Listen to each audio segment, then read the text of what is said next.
This is a cricket podcast. It should have been more if Michael Bracewell hadn't done the most disgusting piece of cricket I have seen in my entire life. Two mates obsessed with the game. You know what? Sometimes these wicket keepers, they give me the tingles in such a good way.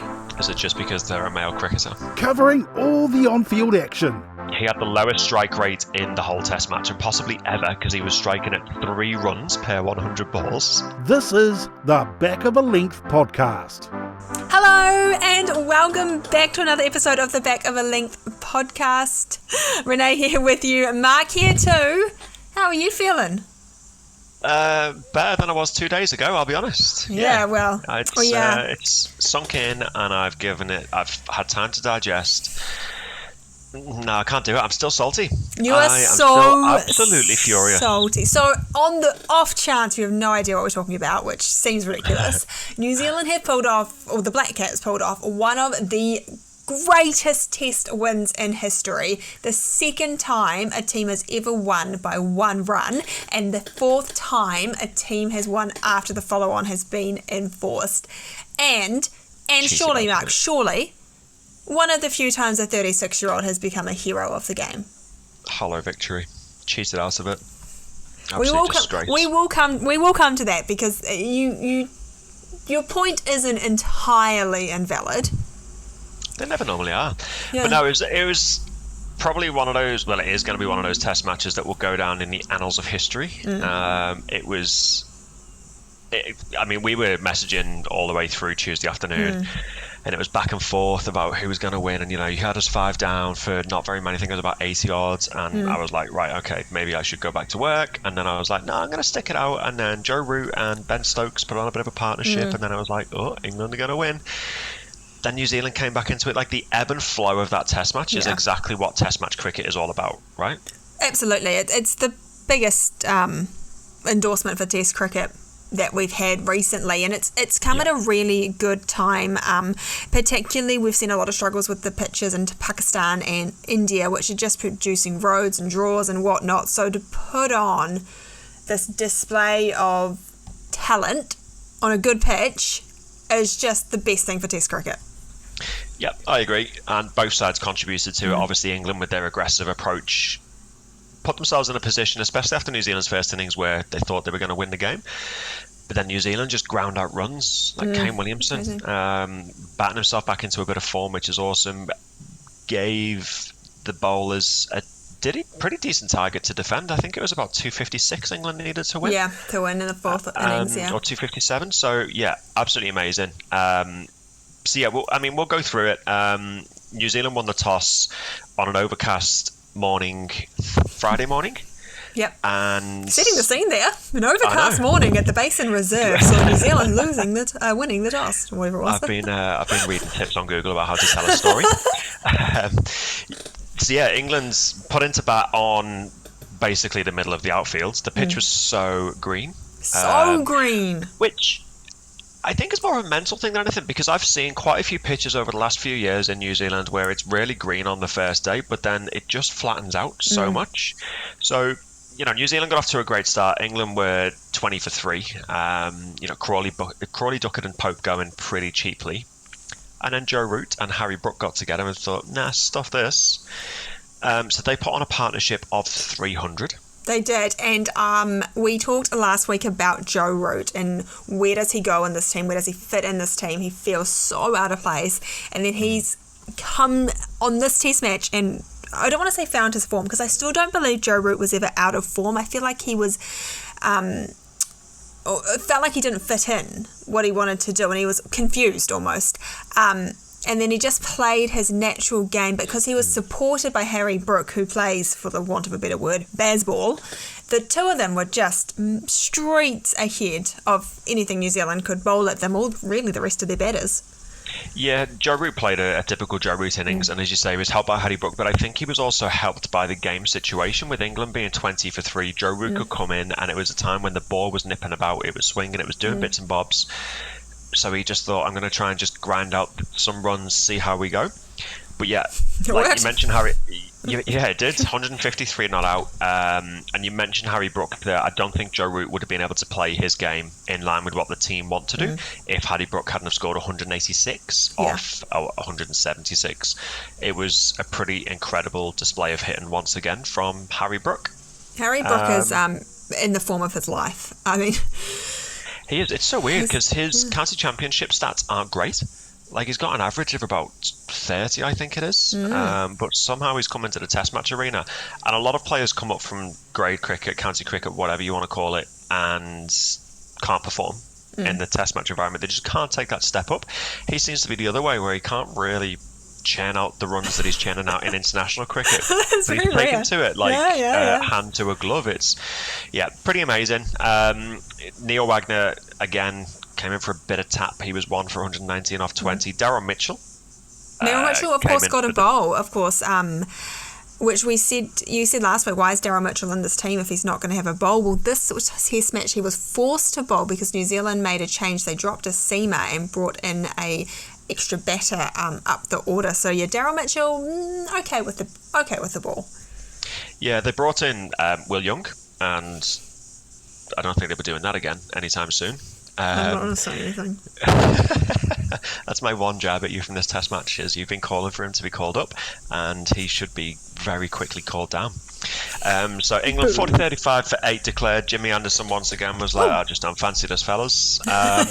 Give me the ball. And they gave him the ball, and he ripped through your top order pretty quickly. Conway went for a duck in the first over. Williamson followed shortly after. Will Young, as I say, didn't make many runs.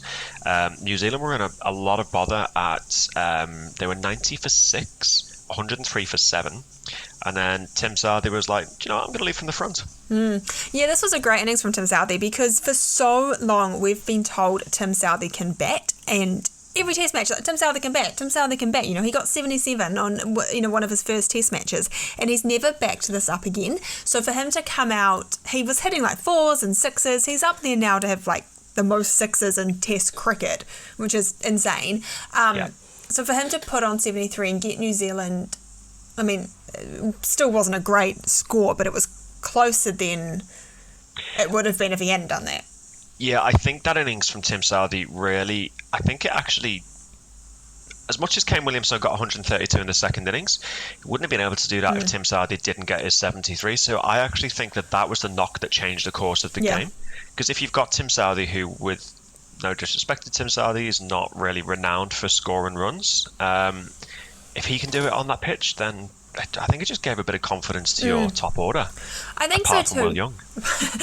Well, yeah, we'll get to that. I think so as well. And when England enforced the follow-on, because New Zealand were over 200 short of the total, I think New Zealand just felt like they had absolutely nothing to lose. They realised what they did wrong. They started to pick up on the conditions. The pitch was playing better.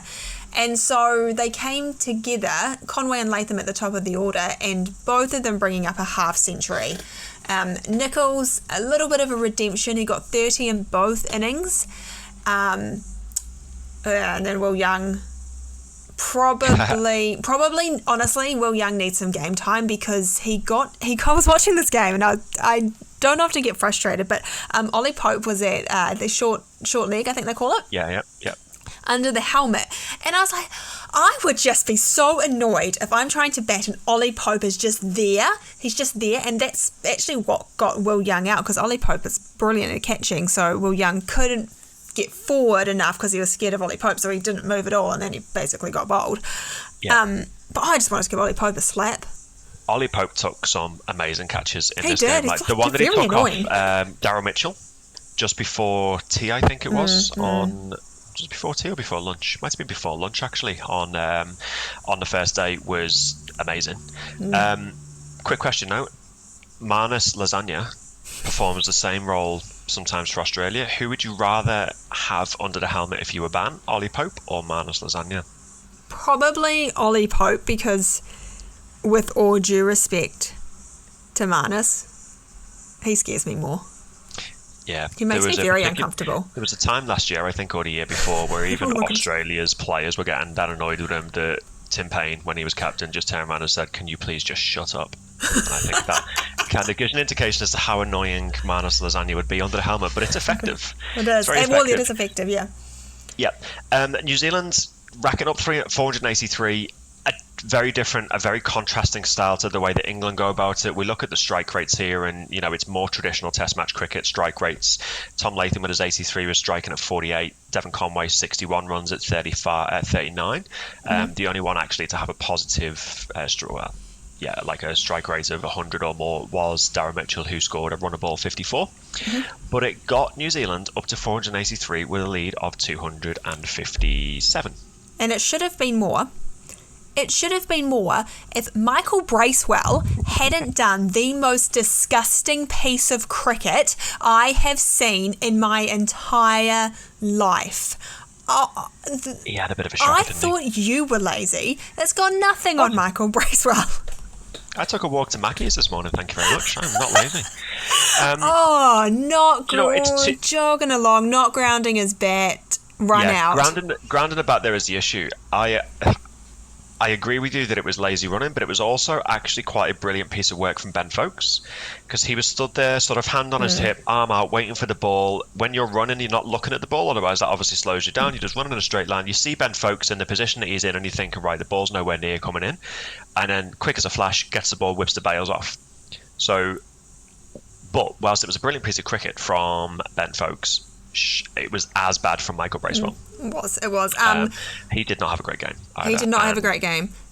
Can I say one more thing before we get to the thrilling finale? Both wicket keepers in this series, actually, in the entire series, have impressed me. Ben Folkes is like an brilliant find for England. He's scoring runs and he's quick with the bails and he's a little bit cheeky. Like, I get the vibe that he's super cheeky on the field, especially with that. And then New Zealand have Tom Blundell, who scored 90 in this second innings to go with 138 from the mount, the only good score. Plus, again, tidy with the gloves, apart from one little slip up, I think. It was just, a slight a little slip up, but I mean, you can't always be perfect. So, no. You know what? Sometimes these wicket keepers, they give me the tingles in such a good way.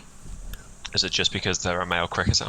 No, I am such a give you a tingle. No, I'm such a sucker for a wicket keeper, like an unsung hero. Like, I loved BJ Watling so much, and now I love Tom Blundell. You do keep telling me you're always after someone who's a bit of a keeper, so maybe that's got something to do with it. You're proud of that one? I am actually quite proud of that one. Thought it was off the top of my head as well. So England needed 257 to win, and started off pretty well. Zach Crawley got himself to 24, got out again for not the greatest shot. Ben Duckett got 33. And then Ollie Robinson was the night watchman. They decided not to send in Stuart Broad this time, the night hawk. I think because of the game situation. Maybe they just needed Robinson to block out a couple of overs, which he did. And then went pretty early on the final day. And then Joe Root gets 95, but runs out Harry Brook for nothing without facing. Diamond That's duck. where the game was lost. That was, as bad as Michael Bracewell's run out was, at least he threw the ball straight to get out Harry Brook without facing a ball. That was where the game turned, and that's when New Zealand were like, Harry Brook has been playing so well, and how he's back to the pavilion without facing a ball. Like, New Zealand believed. They believed at this point. They really did, and that got England 80 for 5. So you're thinking, if Harry Brook doesn't get out and he goes on, even if he goes on to score 20 or 30 with Joe Root, who probably is going to score around about 20 or 30 as well, that's another 50. So England would have been 130 for 5, needing 120 to win with Stokes, Folkes, Broadleach, Anderson to come. That obviously didn't happen, so that brought Ben Stokes to the crease on one leg. Worth pointing out that he had a knee injury, and in very un-Stokes-like fashion, scored 33 off 116 deliveries, was striking at 28, but he just couldn't get any sort of weight on his back leg to really push through the ball. So really wasn't finding boundaries, wasn't taking that many singles, but it was a gritty 33 whilst it allowed Joe Root to go about his business. And then Stokes and Root got out within 7 deliveries, I think it was, of each other. With the score, it's 200 for 5. You're thinking, sweet, England need 57 to win. We've got Stokes and Root, who are very well settled. We've still got Folkes and Broad to come who can score runs. You know, I wouldn't say games in the bag, but it was a pretty comfortable position. And then they both got up pretty quickly. So now we're down to Broad and Leach. We're down to Folkes and Broad. And then we went down to Folkes and Leach. And then we went down to Leach and Anderson. Yes, and I text you. So when Anderson came in, we needed 7 to win, and I was like, I was losing my mind. I was losing my mind here. Can I just say, I was like literally messaging every single person that I knew. Yeah. Just being like, I'm actually going into heart failure. I was sat there, and I probably shouldn't say this, but I had like a work meeting as I was on the couch. And was like hopping to and from, like the telly was over there, and then the meeting, and I was just like, "Yep, sounds good." Back to the cricket, and it was one of the things that you wouldn't really, or you couldn't take your eyes off. So England needed 7 to win. New Zealand needed 1 wicket. There was obviously plenty of time left in the game, so that time issue wasn't really there. It was just who was going to blink first. And then, so I texted you and I was like, these guys have not got the runs in them. I just don't see where the runs are coming from. Jack Leach was 1 off 31. He had the lowest strike rate in the whole Test match, and possibly ever, because he was striking at 3 runs per 100 balls. That's so bad. It was hilarious. But then Jimmy Anderson just decides to take a little stroll down the wicket and club one through mid-on for 4. I saw this coming though. I was like, Jimmy Anderson's got a boundary in him. Yeah, just the one. There was a couple of short balls there, and he fended them off, and he doesn't look comfortable fending off. So I thought, right, I've had enough, as you say. I'm just going to come down. I'm going to try and whack one. And whack one he did, and that meant that England needed 2 to win. And then Wagner comes on to bowl. Neil Wagner. Then he bowled 2 wides that weren't called, and they were wide. I don't care what anyone says, they were wide. And then he gets one to Jimmy Anderson, and he clips off his hip to Tom Blundell. Do you know what interested me about that dismissal, right, is Tom Blundell, I don't think thought it was out. He didn't appeal. I think he was in shock. It was a faint edge down the side, and it was a catch very low to the ground, so maybe just Tom Blundell couldn't believe that they'd actually done it. Yeah, possibly. I mean, Wagner knew it was out straight away. Wagner thinks everything's out. Yeah, for sure. He's a bowler, isn't he? Just like Saudi as well, who wasted another about 10 reviews during this Test match. The worst reviewer ever. It was an incredible Test match, though, and as you say, a really good advert for Test match cricket. And as much as I moan about the fact that 2 wide should have been called, I don't think that would have been the best way to achieve the result in this Test match. Test match between these 2 teams just deserved that little bit more. I think so, and I think the umpires knew that if there was even a sliver of doubt, they couldn't call a wide.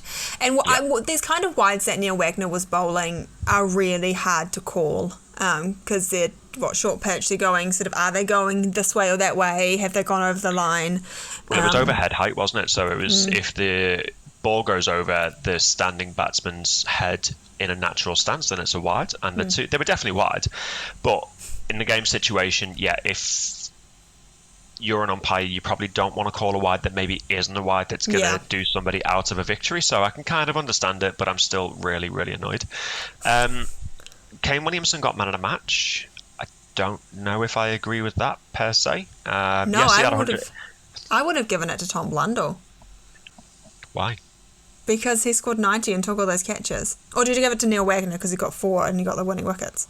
I'd have given it to Harry Brook. Oh, you can't give it to Harry. You can't give it to someone who loses. That's ridiculous. He's got 186. No. Your man of the match is from the winning team. Not always. Yes. Not always. I would disagree with that one. But there were a few players that put their hand up. Neil Wagner obviously had a great spell. Tim Southey, I thought, captained relatively well, but maybe should have brought himself back on a little bit earlier there towards the end, because as a captain and as your main bowler, you want him to stand up and take the responsibility. Matt Henry bowled incredibly well during the first innings, nipping out a few wickets early on. Some of the England lads, Joe Root with 153 and 96. There's a case there that Joe Root should have been man of the match because he scored the most runs.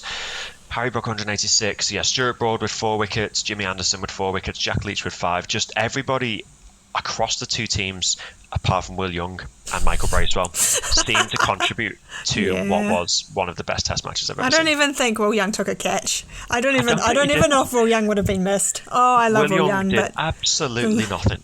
Didn't take a catch. He might have stopped a couple of balls in the field. He didn't but that was about even look intimidating under his helmet when he was at Shortland. It just looks like it's like one of those like Make-A-Wish days. It was just like, oh, it's just nice to get the guy out there for a day, isn't it? Maybe it was. Okay, so New Zealand win, series drawn. Where do England go next? They'll be next playing Test matches against Australia for the Ashes. Yeah, they've got one Test match against Ireland as a warm-up, and then the Ashes. I think we're obviously not going to change our approach. Our approach is the way that it is. That's the reason we've won 11 tests out of the last 13 tests, when previously we'd won 1 and 19 or something ridiculous like that. So the approach is working. It's always going to have its failures. It's high risk cricket, it's high reward cricket, but it's always going to have, it's going to have its positives, it's going to have its negatives, it's going to have its failures and successes. They should stick with the approach. The one thing that I think that they may review is top of the order. I just don't know if Zach Crawley has done enough to keep his place. But we'll see with that. I think the rest of the lineup is pretty settled. Yeah, well, really looking forward to those Ashes. We'll touch on the Ashes again before we round out this podcast season. Meanwhile, New Zealand have got a week off before Sri Lanka are here.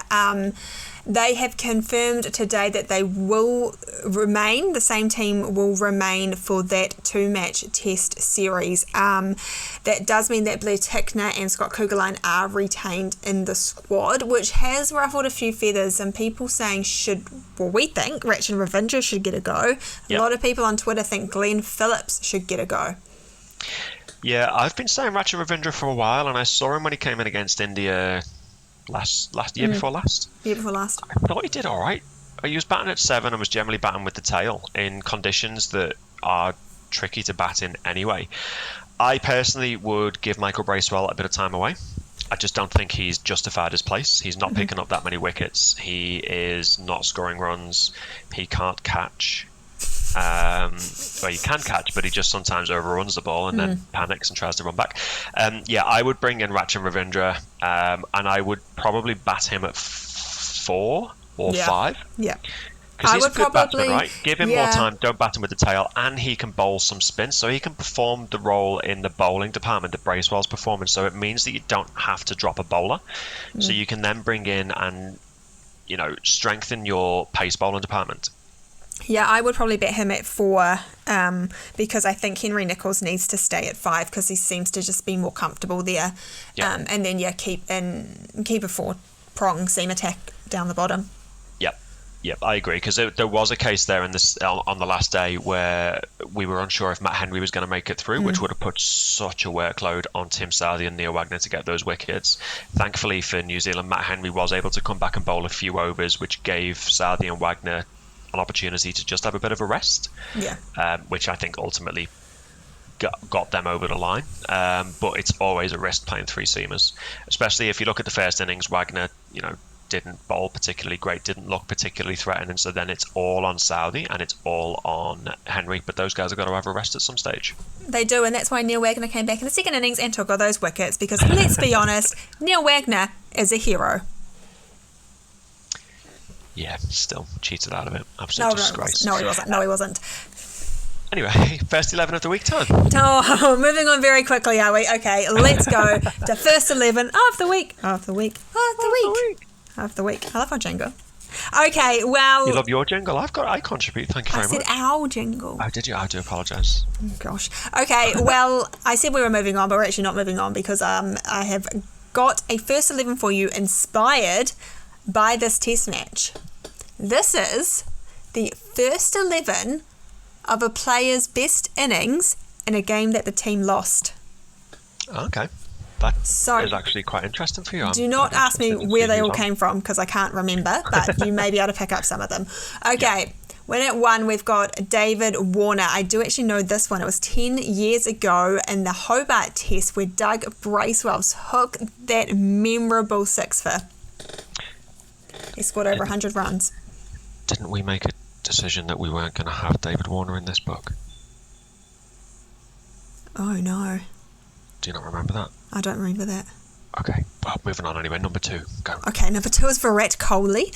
He's Number mine. 3 is Joe Root. Number 4 is Nat Siver. Just pointing out that she made over 100 in the World Cup final that England lost last year. 5 is Daryl Mitchell, 3 centuries in a row in England, all of them which New Zealand lost. 6, Harry Brook. 7, Tom Blundell, 100 in that game, Boxing Day test. The MCG? Yeah. The MCG, yep. Yeah. 8 is Dale Steyn, 9, Mitchell Starc, 10, Shane Bond, and 11, Trent Bolt, because I'll never forget when Trent Bolt took a hat-trick at Lord's, New Zealand, Australia, 2019 World Cup, and New Zealand still lost. Yes. It seems to be Too many New Zealanders in there, actually. I want to rewrite that. Quite a few. No, I don't like that. I don't like that first 11. Yeah, good first 11. But yeah, definitely no more David Warner. No more. A sad episode for me, because great episode for me. You get to gloat. Does this mean bragging rights are even? No. Yes. Yes. Balls. That's such a shame. Well, technically yes, technically no. You've won 1 out of the last 5 tests against us. We've won the other 4, so I think I still hold the bragging rights. But for this particular series, honours are even. Our friendship is still somehow intact. Barely, by the barest of margins. We'll be back next week. We will be back next week. We'll be looking at the Black Caps taking on Sri Lanka, running through that Sri Lankan series because it's a little bit unknown, but we will cover all of that next week. Meanwhile, we are, of course, all over social media at Back of the Length with the _ on Twitter, at Back of the Length on Instagram, and on Facebook as well. We are, and also, finally, this episode, apologies for the delay in this episode, nothing to do with my saltiness, everything to do with the recording software not being available for us for the last couple of days, so nothing to do with me being an absolute little moody bitch at all. Not at all. We hope you enjoyed it as moody as Marc was. Bye-bye. Bye.